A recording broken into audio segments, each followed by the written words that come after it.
Few things in the villages get more attention than golf. With 54 courses and 693 holes, it's not hard to understand why.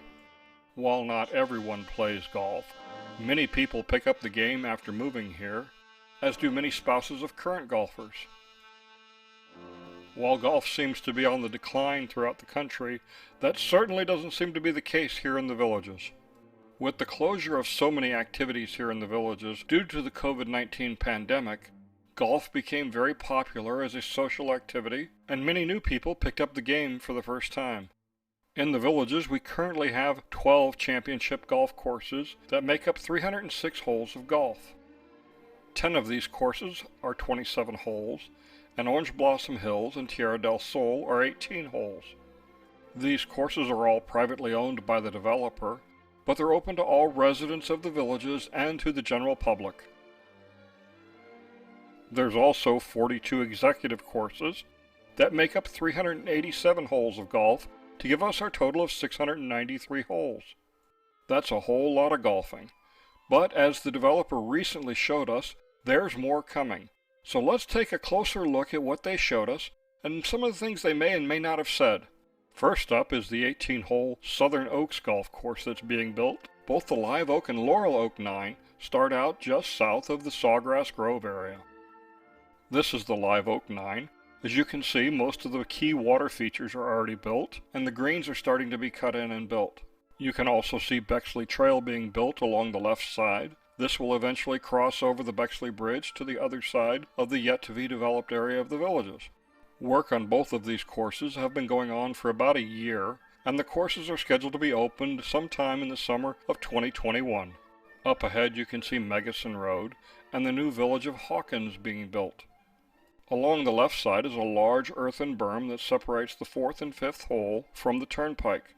Next to the traffic circle on Megason is another large pond that's still being built. Going down the east side of Bexley Trail is the Laurel Oak Nine. Both golf courses are scheduled to have 3 par 3s, 3 par 4s, and 3 par 5 holes. This area used to be all cattle pasture that was mainly flat open area with a few large trees. The villages has gone through great efforts to retain as many of these large trees as possible.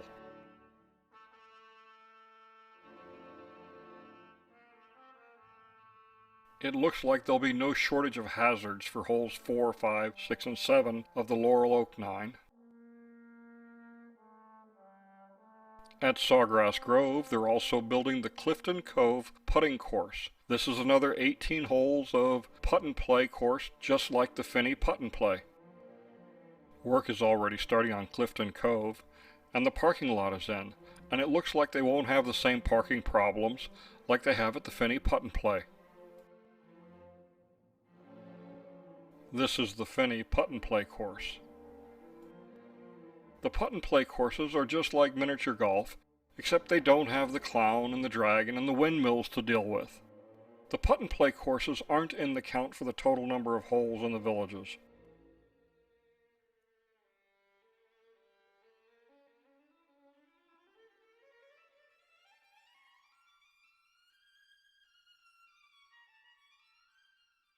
Something else that's shown but not been discussed is the new pitch and putt course that's being built near the Water Lily Bridge. If you look real carefully at the village's website, you can see the holes being laid out. Located on the north side of the turnpike, this course is about 30 acres, and it starts at the north end of DeLuna, where current construction has stopped, and goes to the Water Lily Bridge, and then it also curves left and goes along Megason Road.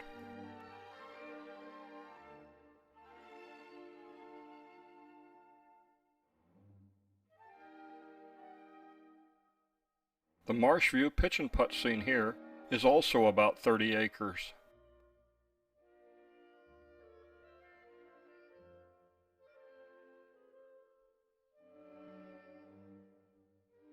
Going back to the village's map, we see south of Monarch Grove is an 18 and a 27 hole course, as well as what appears to be a pitch and putt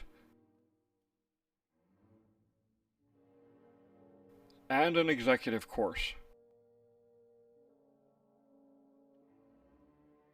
This triangular-shaped area where the pitch and putt is scheduled to go is, once again, you guessed it, about 30 acres. Continuing south, this area appears to be an executive course. This hole right here appears to be about 300 to 350 yards, which really makes me think this is going to be an executive course. The whole length of this run is about the same length as the Yankee Clipper golf course. Once again, the size, the hole, all of this adds up to an executive course, even though they haven't said so yet.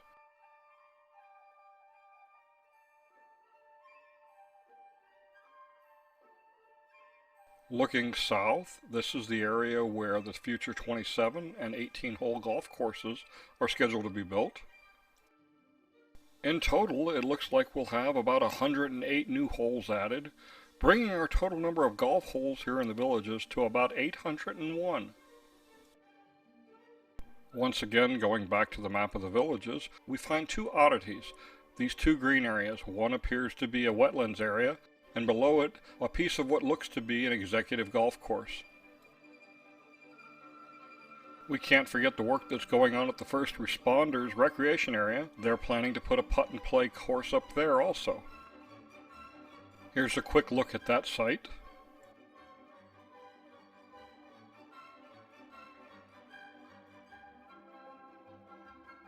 Scheduled to start around the 1st of February is the replacement of the bridge on the 4th hole of Mangrove, shown here. They intend to replace it and raise it up a little bit higher so it doesn't get flooded anymore.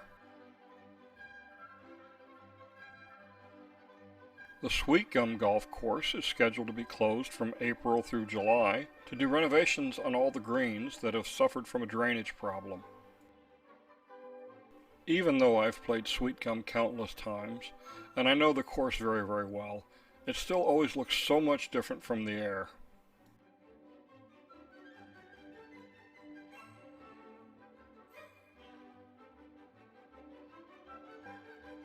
Also scheduled for extensive renovations is the Sandhill Greens. This course will be closed from May through the end of August.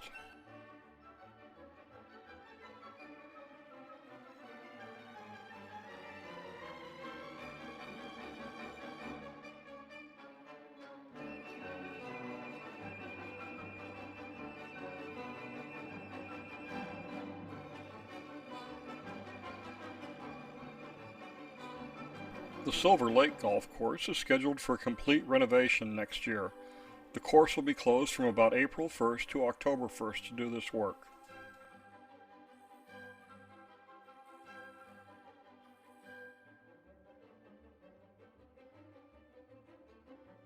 Our golf courses here in the villages are obviously a thing of beauty, and they provide great recreation to a lot of people.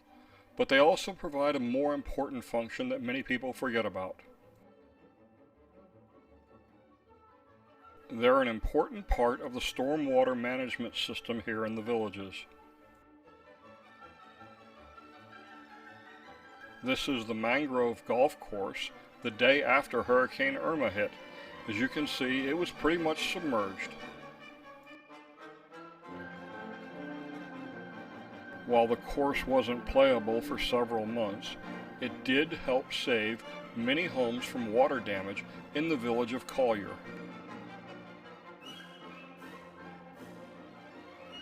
This is the Egret 9 in the Evans Prairie Golf Course.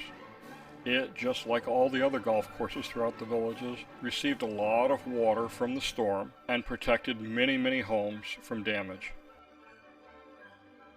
This stormwater management system that includes the golf courses, it's a part of the infrastructure bond that each CDD issued during the building phases. You can see all the interconnections in this map. This extensive and complex system is only possible because we have a single developer developing the entire community.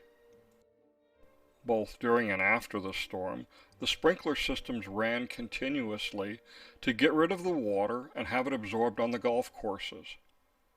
What many people don't realize or even think about is that while these sprinklers were running, especially on the championship courses, there was no revenue being generated by these courses. But the courses still had to be maintained, the staff still had to be paid. In total, just Evans Prairie probably cost about $2 million for the 2.5 months that it was closed. And the cost that was passed on to the residents was zero. I hope you've enjoyed this look at the golf courses. If you have, please subscribe to my YouTube channel. Thank you again. I'm Don Wiley.